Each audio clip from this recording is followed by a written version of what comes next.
Good evening, everyone. Thank you so much for joining us here at Little Africa with our Meet the Candidate series. Today, we are interviewing John Sanchez, who's running for City Council in District 15. John, thank you so much for joining us today at LittleAfrica BronxNews. Welcome. Thank you for having me. I'm looking forward to this. Oh, great, great. So, John, please tell our viewers about yourself. Why are you running for office? And what led you to this point where now you've decided to go into public service? Yeah, well, I'm running for City Council in the 15th District. Simply put, I want to make this a neighborhood where people want to stay in, raise their family, grow and thrive. So whether you live in Belmont, Fordham, or West Farms, we want you to stay here, graduate from college, and come back and rather than escape. Now, how I got here, it's a circular route. You know, I was a personal trainer. We used to work together. I was a real estate agent, but I always wanted to serve my community. I just didn't know how. So I reached out to a campaign for assembly, and I just reached out and said, can I volunteer? And somehow we won the campaign, and I turned from a volunteer to a deputy chief of staff in about 2 months, and I was running the district office in the South Bronx. That went great, but unfortunately the assembly does not pay well, and I had to pay some bills. So I worked for a charter school advocacy group, and then the opportunity opened for Community Board 6, being the district manager there. And I've been there 4 years, it's the longest I've held the job. And I think that that job prepares me the most for being a city council member, because we're dealing with a lot of the same issues, making the neighborhood better, making it making a neighborhood where people want to stay. Interesting. So you're just you really did take a circular route getting to this point. So John, you working with the community board. Yes. Right. And with everything going on with regards to this COVID-19 pandemic and your work at the community board, how is the community board, and in your role at the community board, how are you working with families as well as small businesses who, of course, have been greatly impacted with this COVID-19 pandemic? But you know, being the community board manager is a little bit different than most other candidates who are running for office, because you're on the ground. So my question to you is, how are you and the community board supporting families in your district as well as businesses in your district during this pandemic? So a few things. How we've helped people on the ground, we've been supporting food pantries. We were able to get World Central Kitchen to help with a local church that has been distributing meals since March. But it's tough because we're a small office. We have a $250,000 budget that goes through salaries and office expenses. So it's tough. But the good news is that anyone that's been seeking food, we've been able to connect them to local pantries or local food providers. So that's the good news. On the small business side, that's tougher because they have past due rent. And a lot of the forgiveness programs that the city established or that the federal government established, those funds dried up. So right now, we're really trying to help the new businesses that come to the neighborhood. So just simple things, making things easier for businesses. I spoke with the business owner that's opening a restaurant in the neighborhood in Belmont, and she said, hey, I want to have a liquor license. Rather than make her go through countless hearings that take weeks and even months, 20-minute conversation, gave her a letter of support, and she's opening her business in a month. That's how you help small businesses. Yes. You make it easy for them. You don't put them through the bureaucracy of all these hearings. The young woman wants to have a business in the neighborhood. Let's help her have a business in the neighborhood. We also were very supportive of the Open Streets initiative. So when the Department of Transportation said that they want to make Arthur Avenue closed to cars on the weekends, we were 100% in support of that, because businesses need to make money and we want to promote that. And we're even supportive of non-restaurants using the streets to sell their merchandise as well, because we need to do whatever we can to help local businesses. Part of the job of the community board is just to advocate to the city agency saying, we support this, we're in support of this. And hopefully the agencies listen. Sometimes they do, sometimes they don't. No, that's wonderful. That's really wonderful. Talk about really cutting the bureaucratic red tape. That's what we need, because we want our small businesses to be successful. We want our entrepreneurs, to get out the gate and get going. So that's really wonderful. Like, and especially dealing with the liquor authority. Yeah, you guys, that's quite impressive. Yeah, I mean, that's been our standard method of operation. I mean, since I started, some community boards, they have required hearings and meetings and left and right. We make it very simple. Have a small conversation with me, and generally 9 times out of 10, I'll approve it if the precinct doesn't have a big issue. That's great. That is great, because that's what we need. We need more small businesses in our community. Also, a lot of the small businesses employ members of the community. And when it comes to support, funding and loans for small businesses, when it comes to Bronx small businesses, my understanding is that when it came to all of this COVID-19 small business support, I think the Bronx only got 2% of the support. Yeah, I mean, that's a failure of the federal government. I mean, as a community board, we're only limited. We can only share the resources, which is the unfortunate part. And even looking at something like the Small Business Services Agency that the city owns, they're only funded $160 million a year. So you think of all the thousands of small businesses throughout New York City, you would think an agency for small businesses is funded at a higher level. So I think the next city council and the next mayor, if we want to address the 30% unemployment rate in certain parts of the Bronx, we need to fund the Department of Small Business Services and get people back to work and support small businesses. $160 million, that's just not cutting it. You make a very, very good point with regards to that.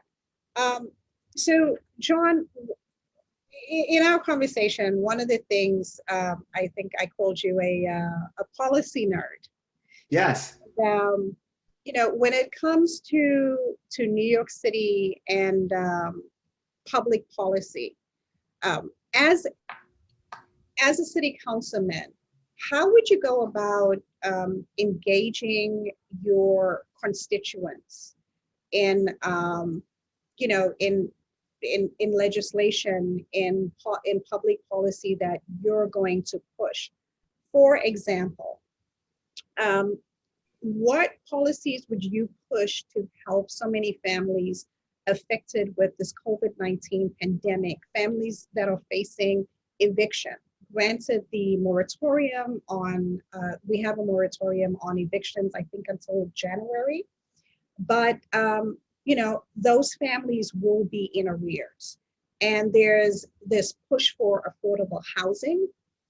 There's this push that when we say affordable housing, that there's a cap on the dollar amount that someone should spend towards rent. As the city councilman, what public policy would you push to support your constituents and your community when it comes to both arrears due to COVID-19, as well as real affordable housing in your community? So the first thing on the housing, if Congress does not act, there's literally nothing that a city council member can do to help people with their arrears. I think it's very important that when people run for office, they know what their job can do. And Congress has the power to forgive rent for renters. They can forgive mortgages for small landlords, etc. We need Congress. The state can do some things in terms of rental assistance here or there. The city can do small things here or there, but we're talking about nearly 1 million people in New York City that could face eviction. And the scale of that cost is something that is unprecedented. We need congressional action. That's what we need. And I'll be lobbying the congressional delegation saying, get to work and do this for New York City. Now, in terms of the job piece, we need to get people back to work.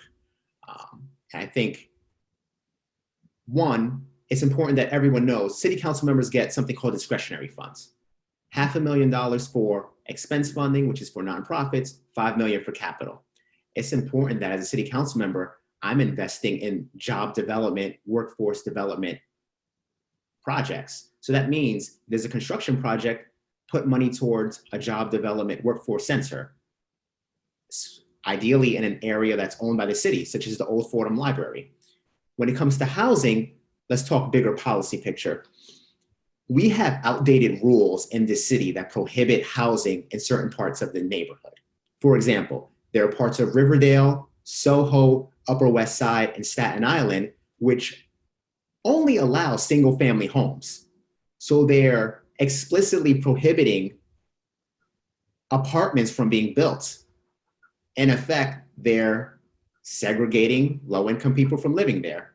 So one thing is that the city council can do, because we have control over land use, is to get rid of those outdated rules in those areas and promote more housing in those areas so we have a bigger supply. Another thing that the city can do is expand something called basement apartments, or ADUs. And these are pretty much, it helps homeowners and helps people looking for a house. So if you're a homeowner, the city would help you create an additional unit in your basement, your garage, or attic. Then you can provide someone a home and the homeowner gets extra income. We need to be thinking about citywide policies. We can't just think about a district, because this is a citywide crisis in terms of affordable housing.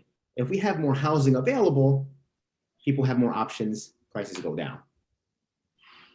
No, it's really interesting that you bring up something like the basement apartments, and you're absolutely right about that. And that is something, this is something that the city council can do to help alleviate this affordable housing crisis that we're dealing with.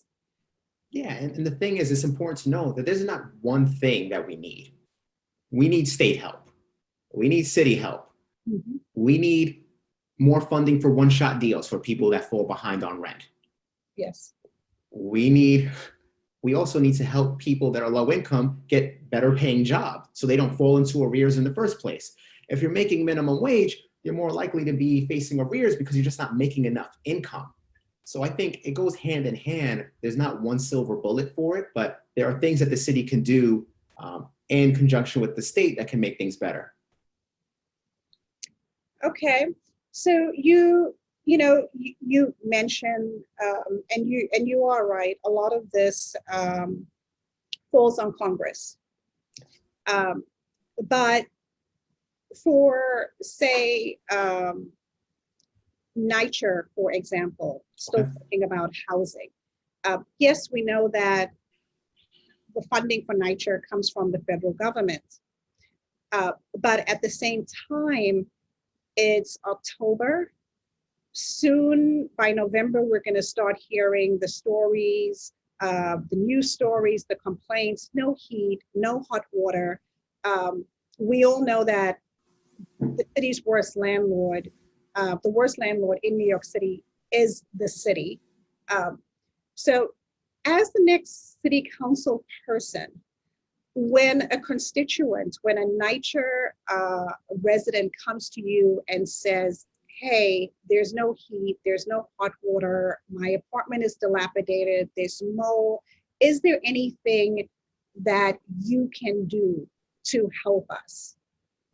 As a council person, what would you do to help that tenant? So I dealt with a lot of these issues when I was working in the assembly. We would hear these complaints, whether it be Franklin houses, Forest houses, and it's like this citywide. Normally the process is you reach out to NYCHR, you shame NYCHR, you go in person, you recruit the press, and usually NYCHR will make emergency repairs, which is good. In the district that I'm running in, there's a program called RAD. Some people don't like it, but the residents of Murphy houses that are a RAD project, they prefer it over NYCHA. Could They you, like, go, I'm sorry, could you yeah, explain to our viewers yes. what the RAD program is? Yeah, so it's very simple. NYCHA still retains ownership over the property, but a private management company does all of the repairs and they essentially manage the property. So whenever you have a issue at a NYCHA apartment, instead of doing a ticket number, you go directly to the management company. And the residents of Murphy houses, they prefer it. And I think to get to the root of the problem, we need NYCHA to manage less housing. We need to get them out of the housing management business. And that's even something that the new chair of NYCHA is pursuing. He wants to expand something called tenant protection vouchers and put NYCHA in a public trust. And essentially what would be is that there'd be a different entity that would manage all of the repairs of NYCHA, and they would leverage bonds that they can take out and a different source of federal funding. But generally, my basic approach is, as a council member, yes, I'm going to call NYCHA. Yes, I'm going to shame NYCHA. Yes, I'm going to invest in capital dollars towards NYCHA. But ultimately, I want to get NYCHA out of the apartment management business to begin with. So for tenants or for complexes that choose RAD, what is the process? Is it a vote? Is it a referendum among the tenants to choose this program? How exactly does it work? Because this may actually seem to be, the best alternative for NYCHA tenants. So generally, the way it works is that NYCHA does a lot of outreach. They do a lot of outreach meetings. And really, they just have to, the city has to make an agreement with the federal government to allow it, because it's owned by the federal government has to agree with it. But generally, best practice is to do outreach to the residents, make sure they're on board, and then the agreement, it takes time, it's a legal process, but a strict vote isn't needed to have a development go to RAD. It's preferred because you want to engage residents, but it's not required. Okay.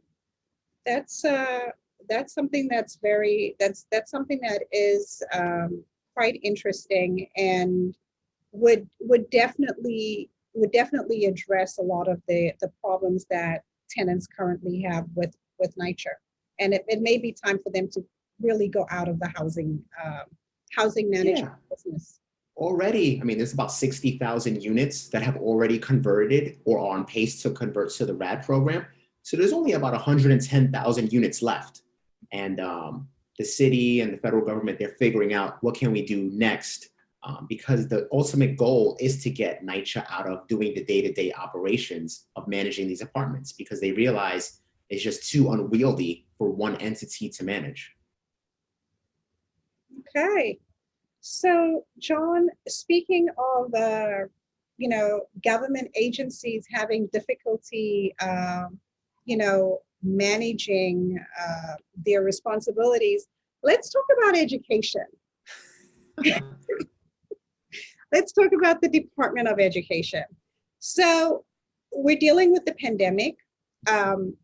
Schools, there was a delay in opening schools. The United Federation of Teachers, the Principals Union, parents, elected officials, many people said it should be delayed. Some people said it should be delayed until January because they didn't feel that the city is ready, the Department of Education is ready to open schools. The buildings aren't safe, not enough PPEs. So serious concerns. My question to you, and I'm sure you've been watching as this unfolds, what is your position on the reopening of schools? What would have been the ideal response that you would have preferred from the Department of Education if, as a city council member? Well, the ideal response would have been the city to have plans in June and July versus September and last week. I think there was a good plan by Councilman Traeger, which would have phased it and put it in phases. So pretty much elementary school students would have been in person from day one. You would have phased in middle and high school students because it's important that they're in school, but for the elementary grades, it's the most vital that they're getting in-person instruction. And two, we should have had a plan to have good remote instruction. I think going forward, we're going to see what happens in the fall.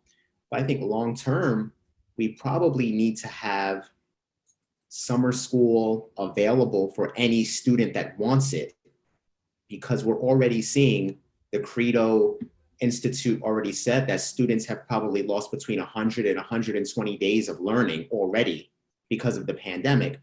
Yes. So I think summer school should be open to everyone, regardless of grades, because we know our students are losing something. So we need to make that up somehow. But I think, and the thing is, it's really hard to prescribe a blanket policy for every schools. There are some schools that are managing in-person and remote perfectly. There are some charter schools that are managing all remote perfectly. Yes. So it's hard. And I mean, even right now, the governor is saying he's going to close schools in certain zip codes. So there's really no rhyme or reason of how they're doing this. My gut would tell me, all right, if you're going to have a certain percentage that do remote, make sure remote is good. If you're going to have a certain percentage that are in person, have it set, but be willing to be available to make remote learning an option throughout the rest of the year. Perfect the remote learning. And I think the failure of the Department of Education to perfect remote learning has been the biggest issue.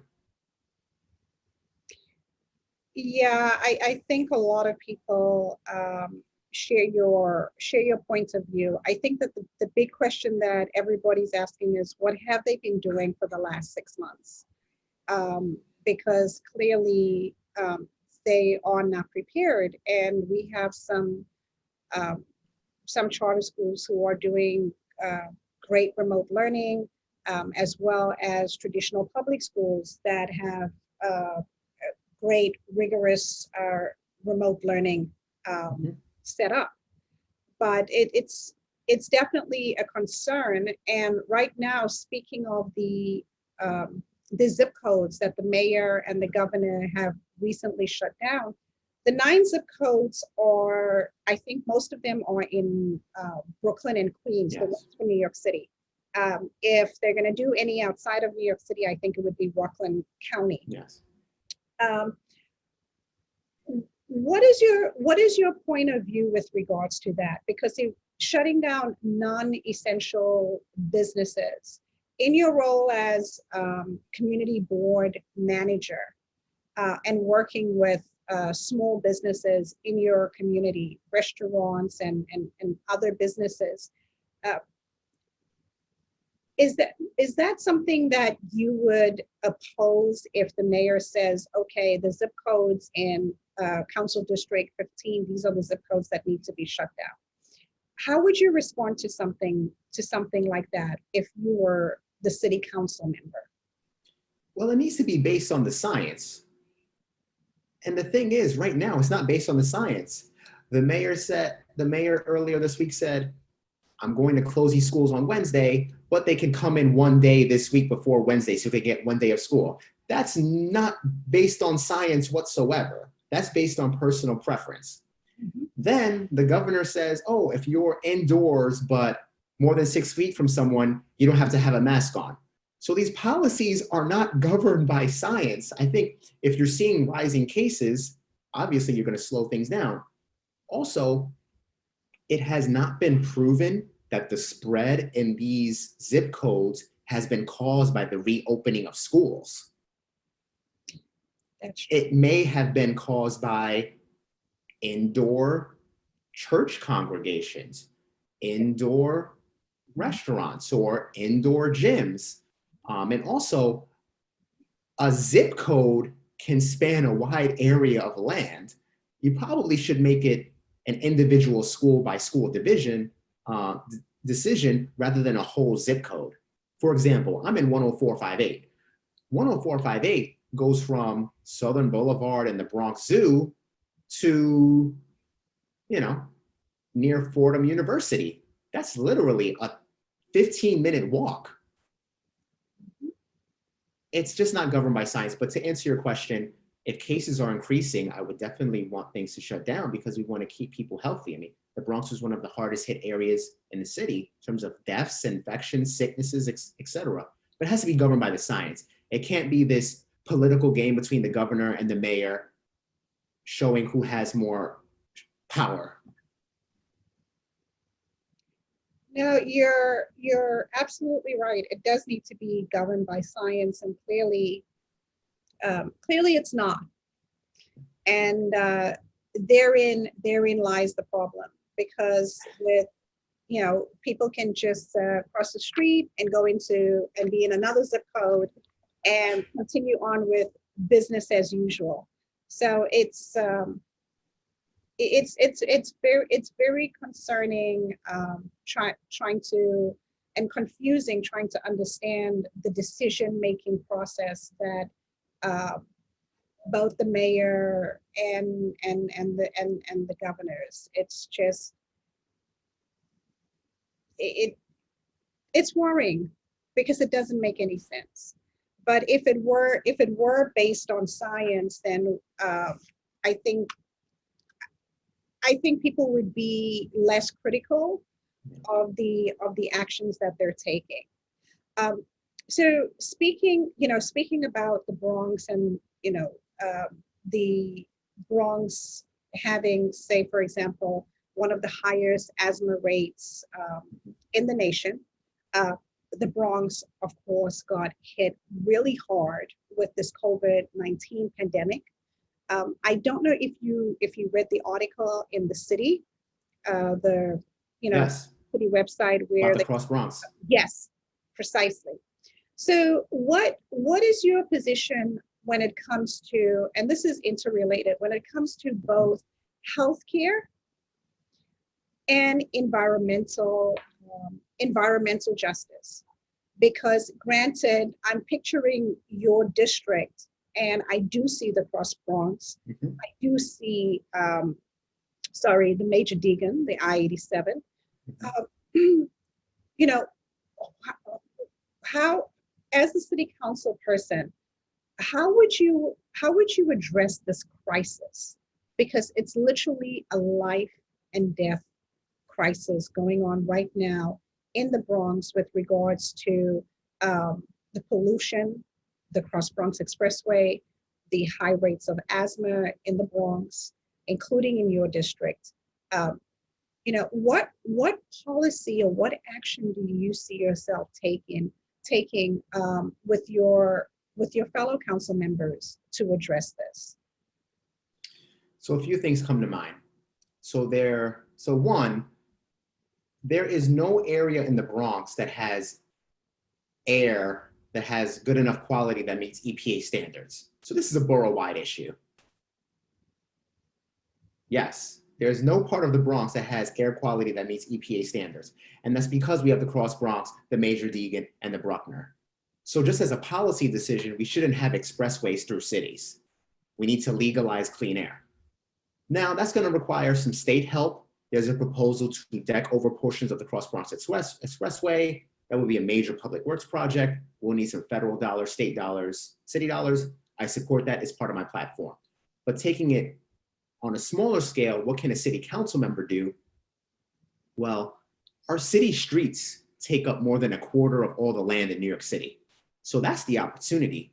So that means expanding open streets. That means having more busways so people can transport to the train, because in the 15th district, the trains can be a 20 to 30-minute walk from where you are. So we need dedicated bus lanes because people rely on the buses. And also, this is not popular in some circles, but I think the pending global warming crisis needs to get us out of that. We need to reduce the amount of cars in New York City. We have the best transit system in the country. We have the most extensive system. Cars are not good for the environment. Cars lead exhaust. They are not healthy. It's not healthy to live near the Cross Bronx Expressway because you have all of those cars. It's not healthy to have a bunch of cars going through your neighborhood in Southern Boulevard. So the city can actually have more busways, have more car-free streets, have more plazas for pedestrians. That's something the city can do. We need a mayor that has that vision. That's something that I would pursue all the way. Then taking it a step further in terms of health, you know, the cars are harmful, but yes, also, you know, obesity levels in the Bronx, the food that we're eating. So there's something that the city council can do. It's called the Fresh program. The Fresh program is pretty much a zone which allows supermarkets to get tax benefits for opening supermarkets with healthy foods. Not all parts of the 15th district are covered by the Fresh zone. So expanding that Fresh zone, making it covered throughout the whole Bronx, that would have more healthy supermarkets in the neighborhood. And then the last thing is we just need more fitness opportunities. There's not a lot of gyms. And one thing that I can do, use some of my discretionary dollars to, you know, put in adult fitness courts in city parks so people can get a workout in outdoors without being indoors because of the fears of the pandemic. So there's a few things we can do, but it's a big issue. It's not just the cars. It's not just obesity. It's a big problem. That's a great idea about the parks, using the parks for that. That is, you know, because that is the concern that many people have with regards to going Exactly. to the gym. No, that, yeah, that, and that's something that can be easily rolled out. Yes, so there's actually a program, they call it the National Fitness Center, and they put these adult fitness courts in California. They want to expand it to New York City. It only requires about $50,000 from the New York City Council member, and then they match it with about $30,000. So they install outdoor gyms within city-owned property. So this can be implemented pretty quickly with the discretionary dollars city council members get. Just no one has taken the initiative to do it yet. Well, I hope one of them is watching. We'll be watching. I'm sure you'll be okay if they go with your idea, with this recommendation, because Yeah, as long as they give me credit. so you know, switching gears, somewhere to something just as serious. You know, right now with you know, with this pandemic, you know, tempers are short with what's happened with George Floyd and Breonna Taylor and others throughout the nation. There's lots of protests, lots of anger in our communities as well. And when it comes to public safety and police community relations, it's really it's fraught with tension right now. But at the same time, we see an increase in gun violence. Actually, it's, you could just say, rampant gun violence. You know, crime is beginning to soar, but the rampant gun violence, the murders that, you know, that's happened so far for this year alone is you know, it's scary. And there seems to be, at least in my opinion, it's a bit conflicting, because we say, or not we, but many say, defund the police because of what's going on in other parts of the country, or what's happened in other parts of the country, and also situations that have happened here, like Eric Garner and other situations.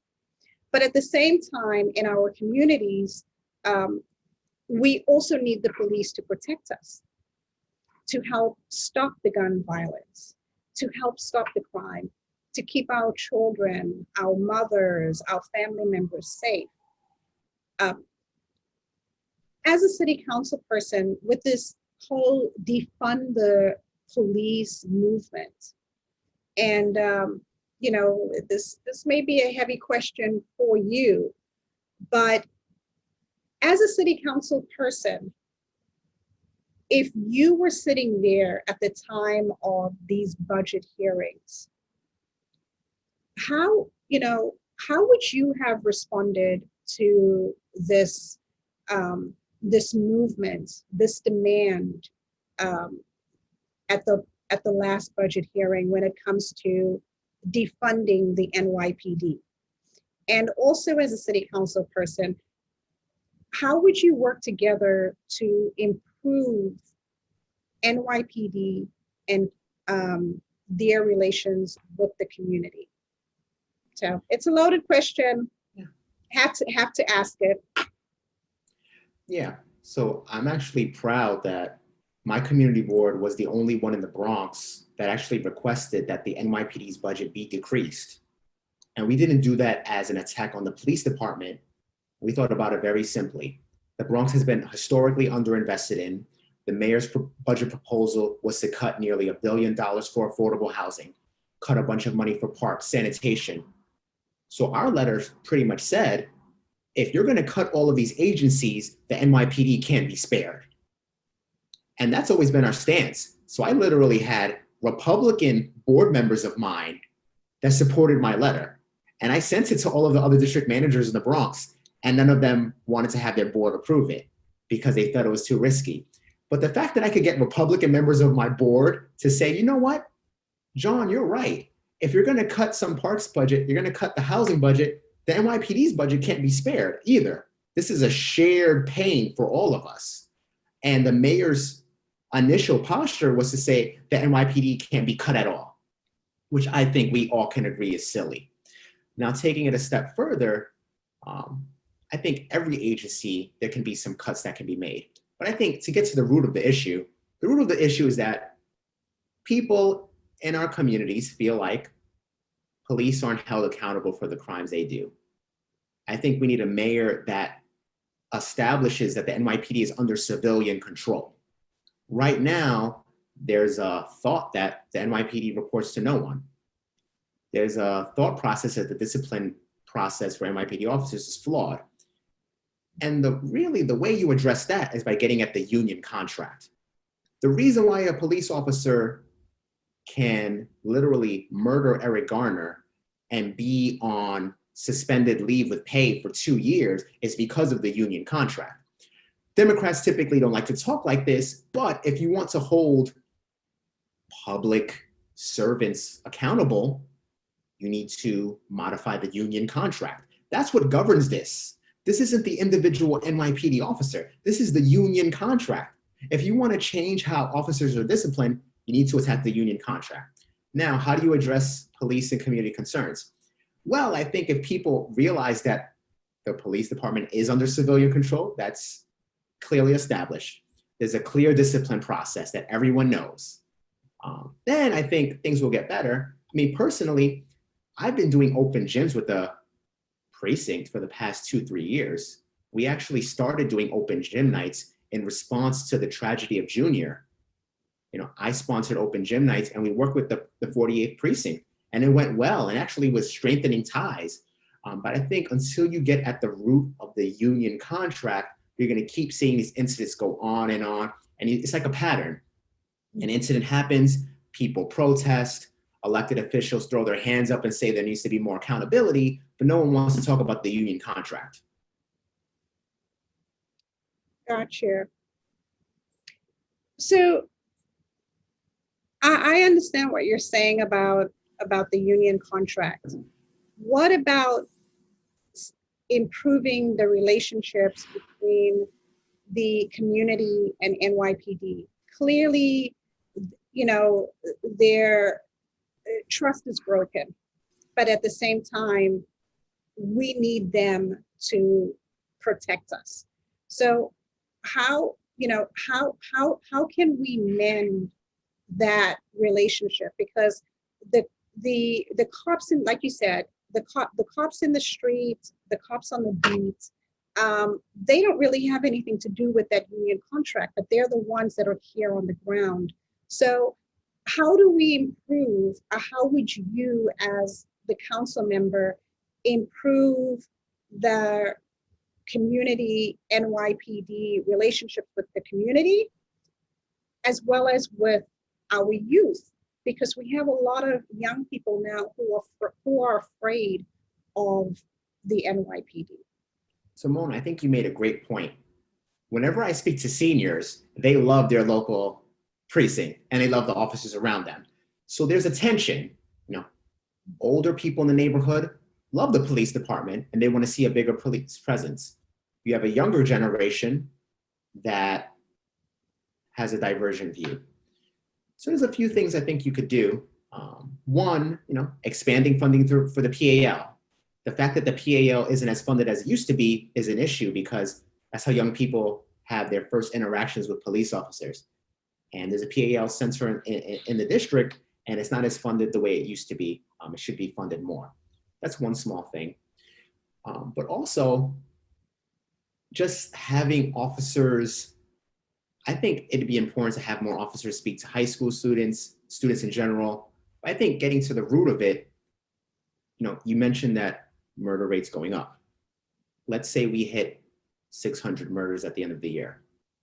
In a city of 8 million people, there were 600 people we didn't reach early on. Whether that means having them make sure they have a good school or having them be placed in a good job. So I think we really need to do some work on because police officers, they're reacting to calls, etc.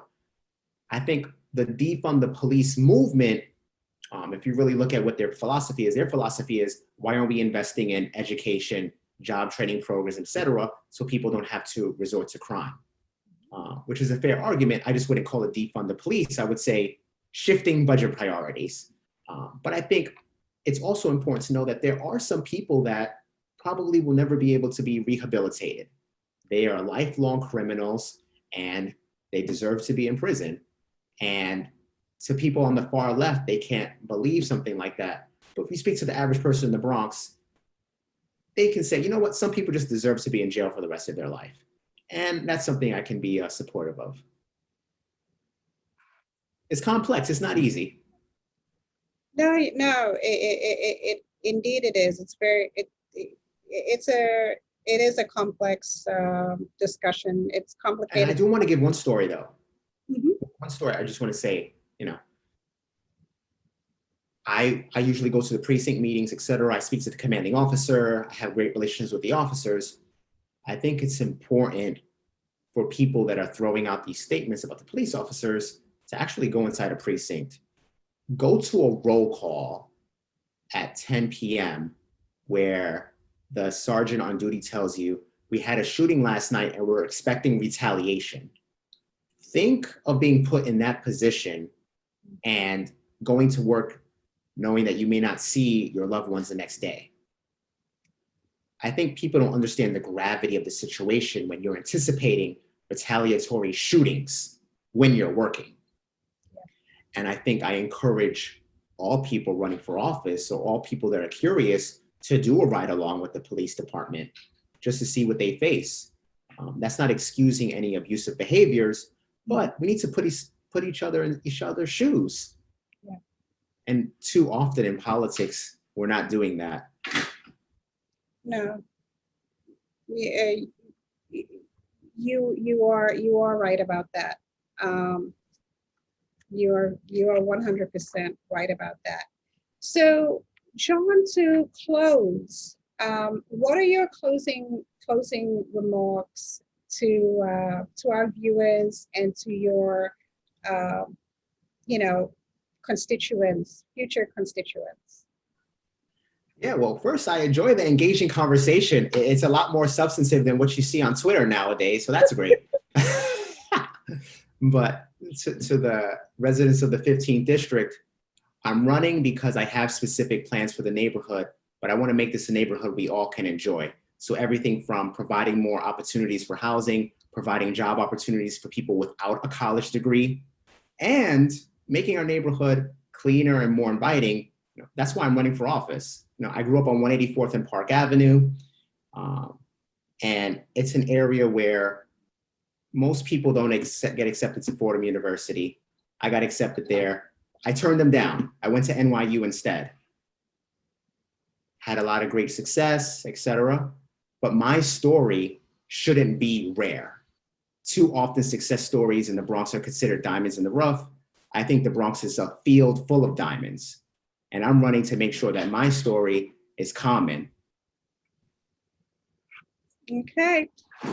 At the end of our interview, we will have a slide with your website and your social media handles, but if you could just please share your website as well as your social media handles.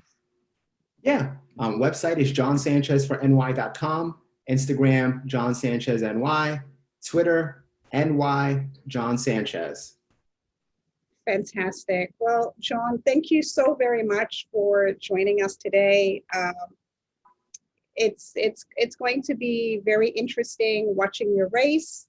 For some of our viewers, this race, granted the regular Democratic primary is next June, but because the sitting council member, Richie Torres, most likely will be elected next month to Congress, there will likely be a special election. So we're all keeping an eye on your race, City Council District 15, to see what's going to happen, if you guys are going to have a special election, or if the governor is going to roll it into the regular June primary. But this is definitely a race to watch. And John, wishing you and all of the other candidates the best of luck, and we'll see what happens. Thank you so very much for joining us tonight. Thank you for having me. Had a great time. Thank you.